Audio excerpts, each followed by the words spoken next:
If you've ever been on my channel before and looked at my challenge videos, you've probably noticed a few patterns. Number 1, I try to beat a lot of games without using any ammo.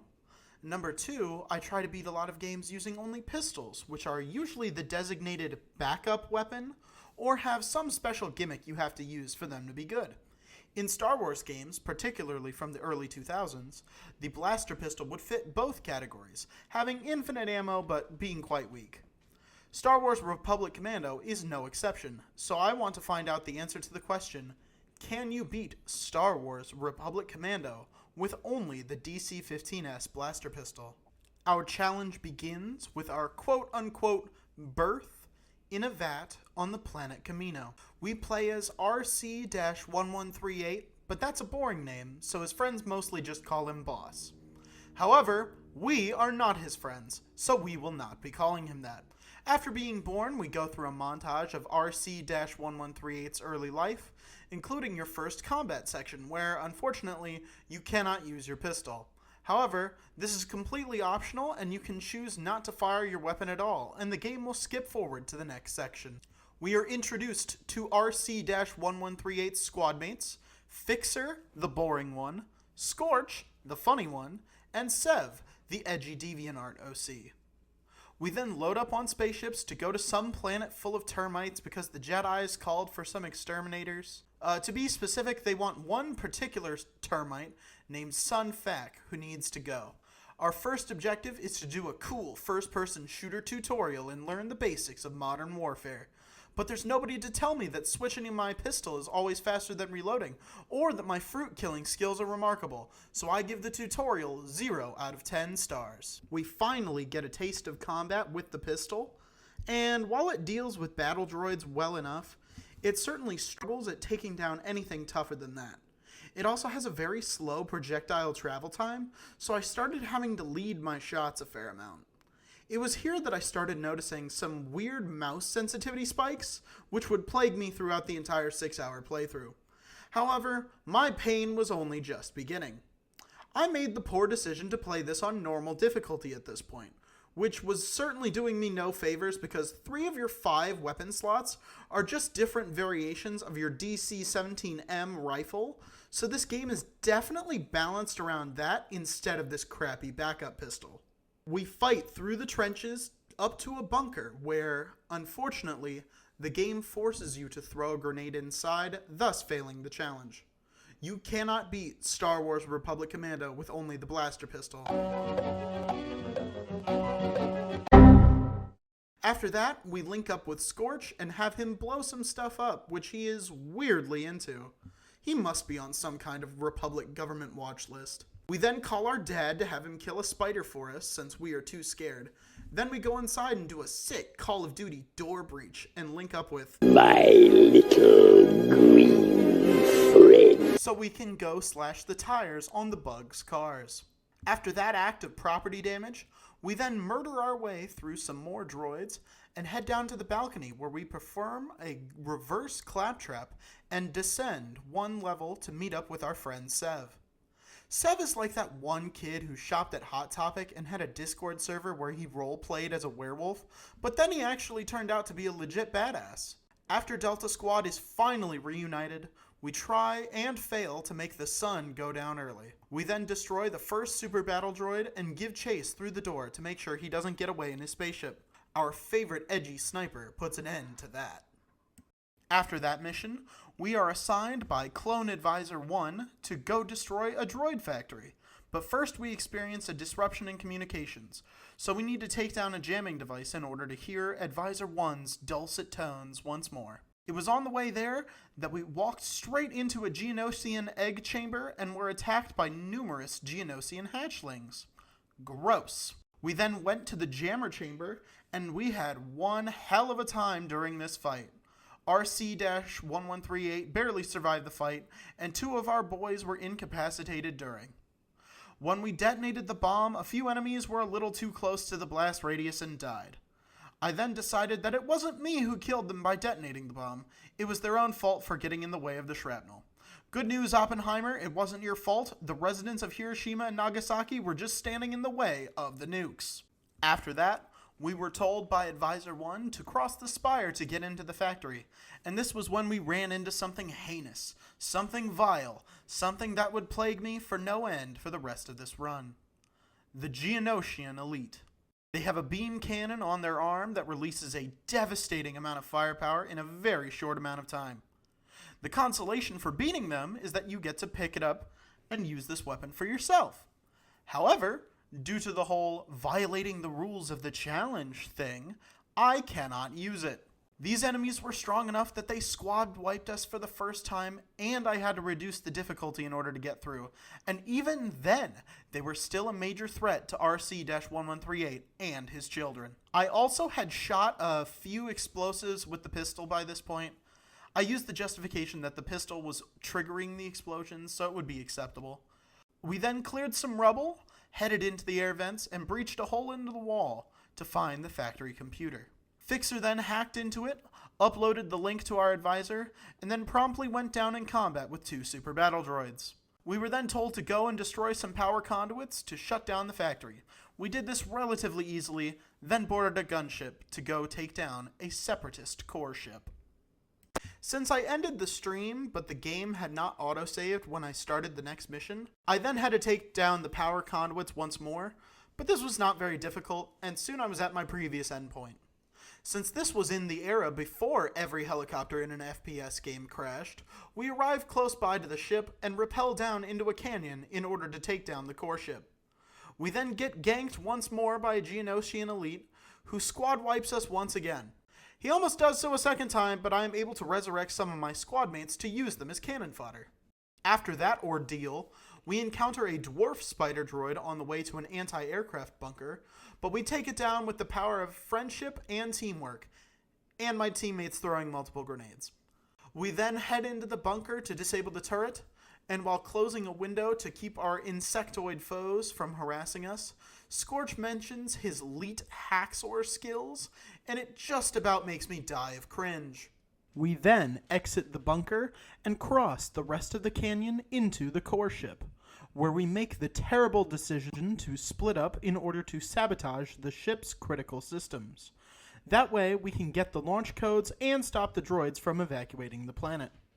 I take an elevator up into the droid storage racks, where I am attacked by droids, Geonosian elites, and turrets, all without the protection of my squad mates. This was absolutely vile. I was forced to hide behind cover and peek out to deliver pot shots before ducking behind to avoid being melted by the beam cannon. I findlily destroyed the Geonosian Elite and was able to take the elevator to the storage rack control room to shut it down. After that, we link up with the squad in order to make our way to the bridge, and we had our first encounter with droidicas, the annoying roly-poly droids with shields. They knock out Sev, and we finally defeat them. Then we link up with the rest of the boys until we are up against 2 elites at once, who manage to kill me once more. I then decide that I would slice the console instead of the boys, which then brings up a dwarf spider droid, meaning that I have to fight that while fighting the Geonosian elites. This was not fun. Speaking of not fun, we then had a timed section where we had 5 minutes to get through multiple waves of enemies in order to start a 1-minute timer while still on the 5-minute countdown and survive in place until the launch codes are obtained. And then we have to book it to the gunship with time to spare. This is where the low DPS of the pistol reared its ugly head. It was at this point that I decided it would be legal to use melee attacks with the pistol since, even on the easiest difficulty, the DPS we were putting out would not be enough to defeat all the enemies in time. However, if you needed to defeat someone with only a sword, and you decided to beat them to death with the handle, that still technically counts as using a sword to kill them, does it not? I tried 2 attempts during this second stream, then I decided that the headache I was getting wasn't worth it, and I would try again later. I then booted up the game once more, and I decided that this was absolutely going to be the run. I made it to the bridge, set up our boys, and began violently attacking any droid that got somewhat close to melee range. After that, we finally got the codes and, with only 7 seconds to spare, we got on our gunship and got the hell off this bug-infested hellhole. After that, we are assigned on a new mission. One of the Republic's missing ships, the Prosecutor, has reappeared in deep space. However, that name isn't funny, and considering what we're about to do, I think the name Prostate makes more sense. We then spacewalk to go in a hole to access the prostate.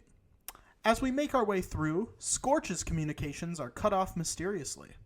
Soon we run into a clone trooper who is attacked by a flying scavenger drone and killed. Then we attack a few of them ourselves. These annoying bastards love to kamikaze into you once they take damage, and this shitty pistol doesn't do enough damage to take them out before they can do so.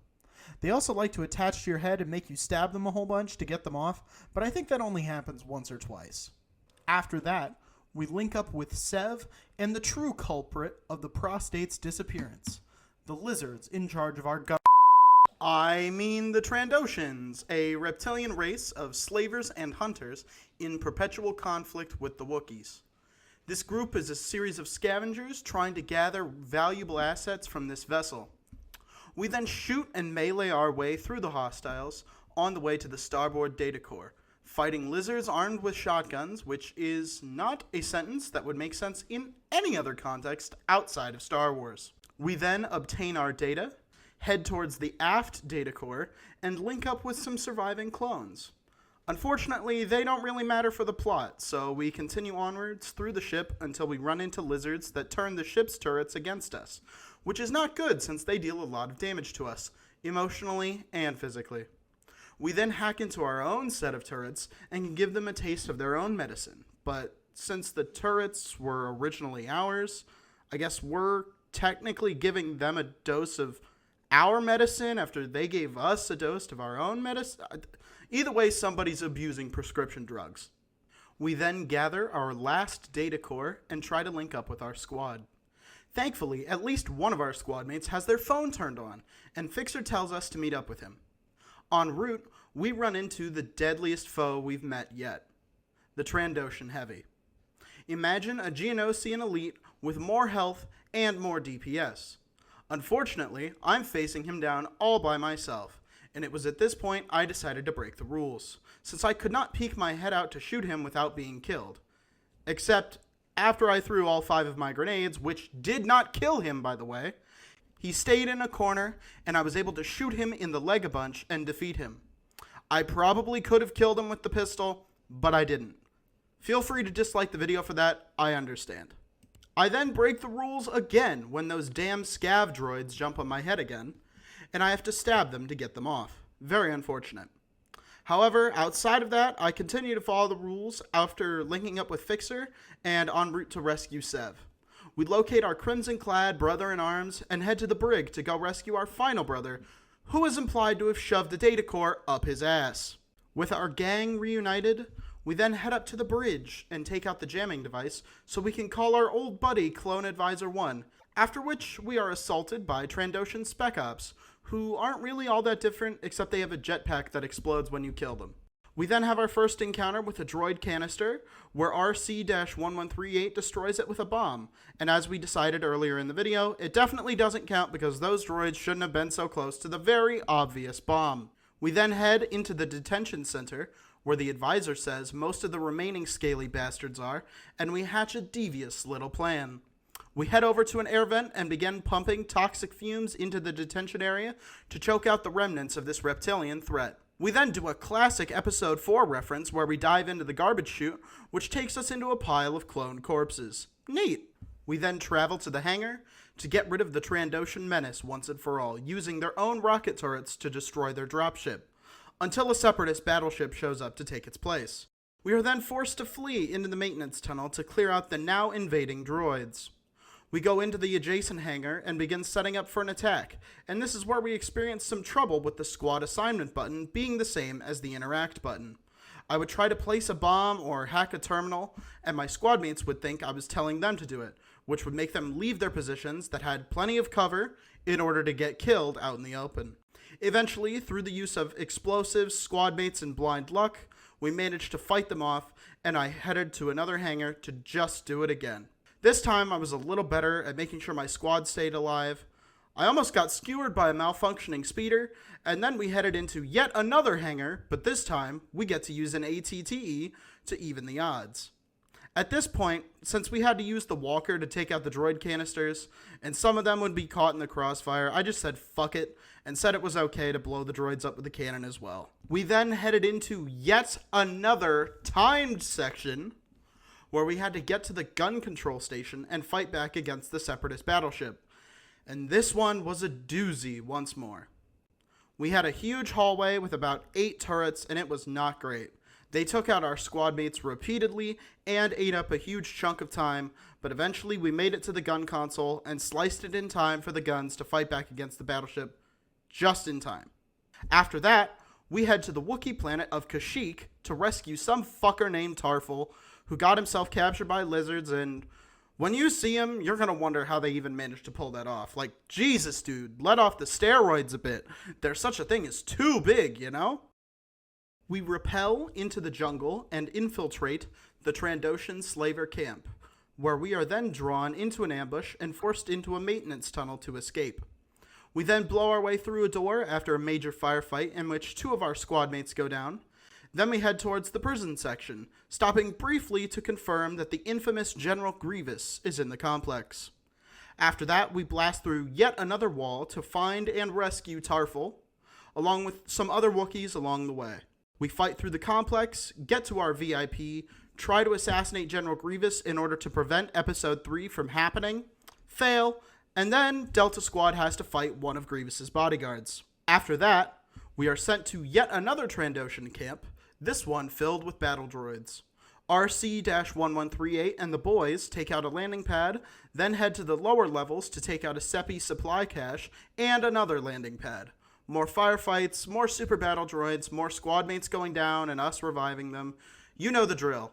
After that, we head to the final setting of the game, where we will be spending the last 2 hours. The Battle of Kashyyyk. The Bridge of Kashyyyk is the site of some fierce fighting between the Wookiees and the Separatists, and we need to turn the tide. We need to head to the center of the bridge and blow a hole in it in order to stop the advance in their tracks. I'm just going to truncate a bit at this point. It's just more firefights and lizards and droids for a while. We eventually get to the point where there's multiple droid canisters and turrets, and this is an extremely tough fight right before the center span, where we use a rocket launcher to destroy the bridge behind us. We then rescue Tarful once more and escort him to the end of the bridge, where the Separatists are invading the loading docks with droid canisters. These are always trouble, and these fights are, again, extremely tough, but we eventually get through them and onto the last objective in the game, locating and destroying the enemy cruiser. We begin turning on generators and clearing out hangars until we eventually locate the massive, gigantic enemy ship floating above us, and we begin one of the most memorable sequences in the game. There are 4 of us and 4 turrets, so we make our way through the base fighting battle droids, Trandoshans, and, unfortunately, Geonosians, who have decided to make a comeback just to spite me. We drop Sev off first, then we go forth and fight a Magna Guard, as well as several bugs to get to the next turret, where we then drop off Fixer. Scorch and I then fight what feels like dozens of annoying super battle droids, where he goes down multiple times.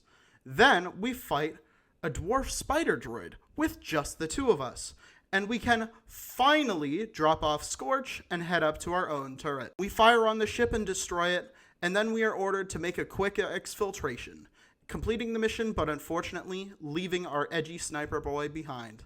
And we did not beat Star Wars Republic Commando with only the DC-15S blaster pistol. Thank you all for watching this video. It was a bit of a challenge to write a script for a more linear experience, and a lot of the game was very samey, but I hope you all still enjoyed it. The Star Wars challenges have always been some of my favorites, and they tend to do very well on the channel, so I hope this one is good for you guys as well. Make sure you check out the editor's channel because they put out great content. And if you enjoyed this video, make sure you like, comment, and subscribe for more content. I try to have one of these videos out as often as I can. Thank you all very much for watching, and I'll see you all in the next video.